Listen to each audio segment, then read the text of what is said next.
Good evening.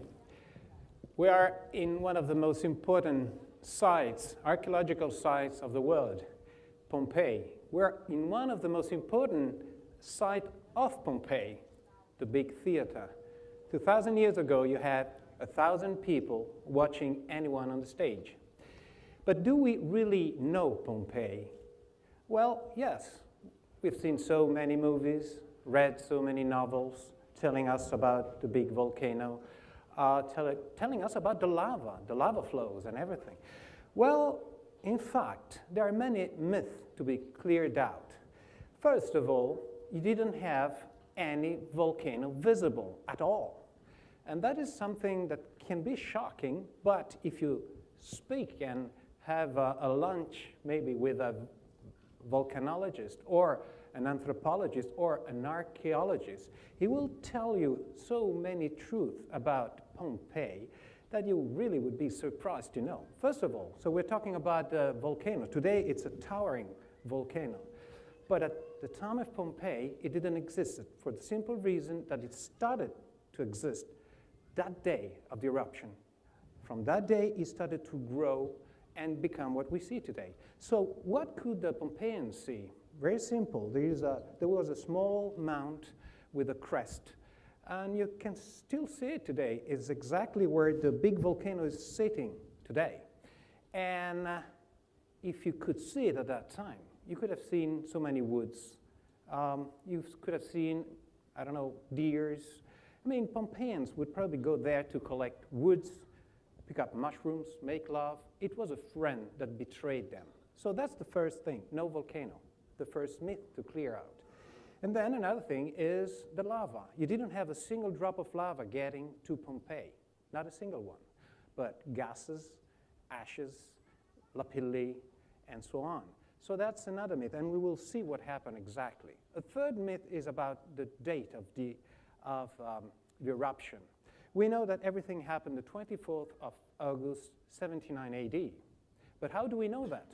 But we know that because Pliny the Young wrote that in a letter. He was a witness. Actually, if you try to see, there are at least 7 witnesses, 7 survivals of the eruption. Today, I would like also to spend some time to answer one question.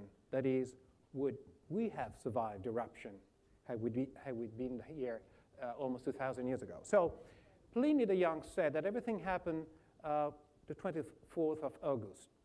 But how do we know that? I told you there was a letter. This letter, though, is not here anymore. It vanished in time. But in the Middle Ages, the monks started to write some copies of that letter. And so we have 3 families of that old letter made by monks who were writing, copying, and another one would copy the copy and so forth. But of course, they would make mistakes. So is the date right or not? Well, if you see the different letters, you will see that there are different dates. One says 9 days before the calends of September, which is the 24th of August. Another one says 9 days before the calends of November, which is the 24th of October. Where is the answer? Well, the answer is buried here in the stratas of Pompeii. In fact, archaeologists have been finding nuts, have been finding chestnuts, dates, dried figs, which are not really summer fruits, summer food, but rather you find them in the fall. And they've been finding so many little clues about not a warm weather. For instance, people were dressed up with very warm clothes, with scarves, for instance. So that means that probably it was a very cold climate, which makes more sense if it is around November. But one interesting clue, though, is about wine. In the diggings, in the decades in the past, archaeologists found some big jars containing wine. So what the Romans would do is that they would have grape harvest, and they would collect grape juice, put that in those big, gigantic jars called dolia, and they would wait 10 days for it to boil, to ferment, and then 20 days just to check that everything was okay, and then they would cover and seal everything. And that's exactly what the archaeologists found. So, as a matter of fact, grape harvest was over at least from a month. And that would probably tell you that the dates of the eruption was around the end of October. So 24th of October makes sense.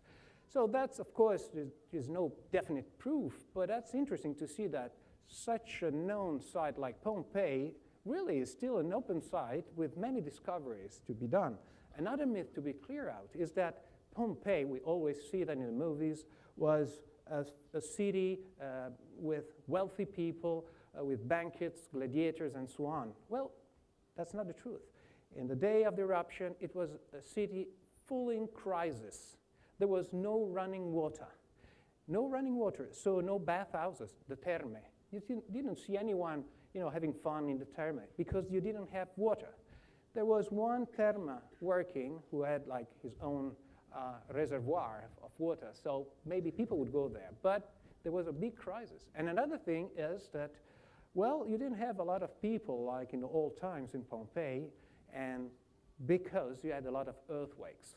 Earthquakes were a signal of the eruption getting close, like the magma was pushing and provoking those earthquakes. So many people, especially aristocracy, had gone away.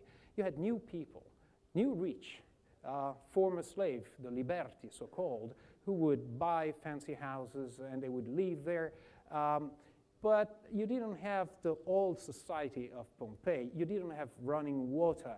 Running water was not there because probably the aqueduct was broken in some places, maybe due to earthquakes, maybe due to the swelling of the soil, of the earth.